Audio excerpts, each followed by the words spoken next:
بنانا ہے تو مومن کو دوست بنائیں. یہ رب کا فرمان ہے کہ مومنوں کو دوست بناؤ، غیر مومن کو دوست مت بناؤ.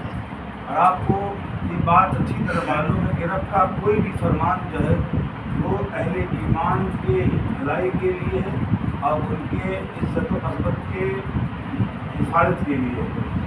اگر رب تبارک و تعالیٰ نے فرمایا کہ غیر ایمان مومن سے جو ہے دوستی مت کرو اور بلکہ دوستی اہل ایمان سے کرو، تو بندہ تصور کر سکتا ہے مولا اگر تو دوستی کرنے سے منع فرما رہا ہے اور دوستی کس سے کرنا ہے اس کے لیے فرما رہا ہے مومنوں سے دوستی کرو، تو مومنین سے ہم دوستی کریں گے تو ہم اس کے بارے میں پہچان کیسے ہوگی مومن کون ہے؟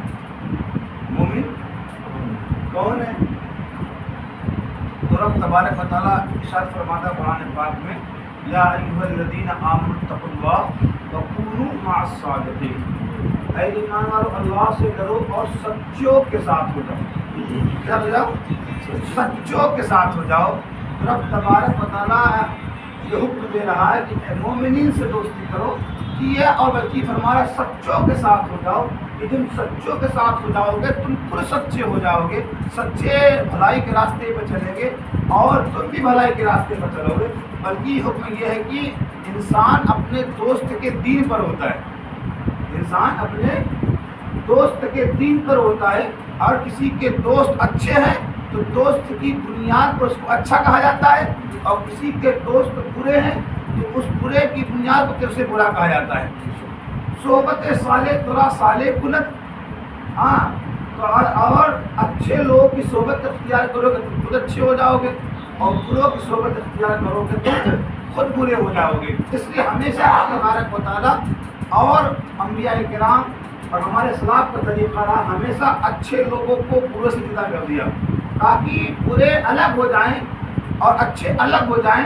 کہ جو چیزیں خراب ہو جاتی ہے، کبھی کوئی پان کا پتا سڑ جاتا ہے تو پان والا اس پتے سڑے ہوئے پتے کو الگ کر دیتا ہے اچھے پتوں سے. اس وجہ سے اگر یہ خراب پتا پان کا اچھے پتوں میں رہے گا تو اچھے کو بھی خراب کر دے گا، اچھے کو بھی خراب کر دے گا.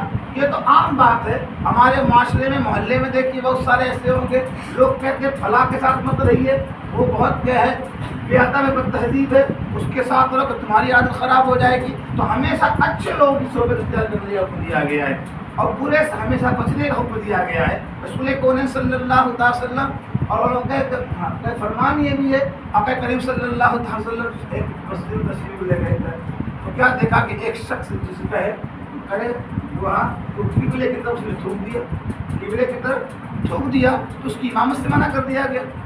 تو یہ ہے کہ آدمی یہاں تک تقوی کی بات ہوتی ہے، لیکن جو انسان جو ہے جس کے اچھے برے کوئی تمیز نہیں ہے اور جس کو جو اس کی کوئی پرواہ نہیں ہے، اس کی کوئی فکر نہیں ہے کہ ہماری اولادیں کیسے کہاں جا رہی ہیں، ان کی تعلیم کون دے رہا ہے.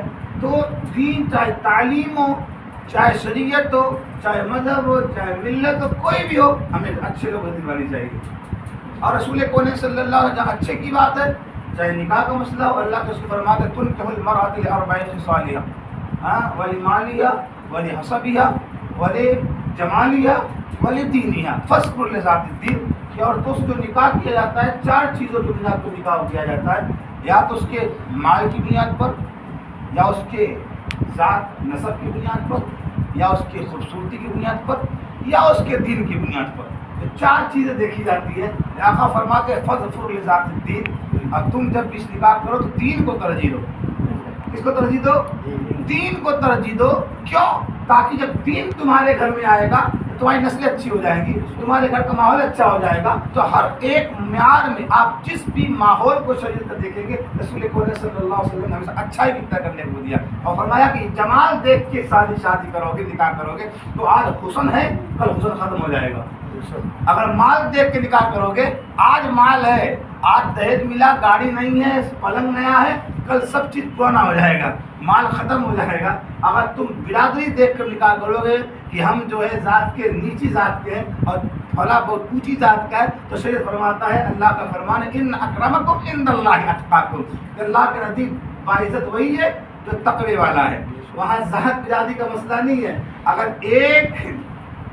ایک جو ہے چھوٹی ذات کا اگر عالم دین ہو جائے ایک جماعت اگر ایمان لا کے حافظ قرآن ہو جائے اس کا مقام یہاں نہیں رہے گا، اس کا مقام یہاں رہے گا. اس کو یہاں نہیں کہا جائے گا کہ تو جماعت تھا، تو پھلا تھا. اب اس کو کہا جائے جماعت ہو لیکن تو ایمان والا ہو کر حافظ قرآن ہو گیا. حافظ قرآن جو ہوتا ہے مقتدی نہیں بنتا بلکہ مقتدا بنتا ہے. عزتیں کس کی بنیاد پر ملی؟ دین کی بنیاد پر.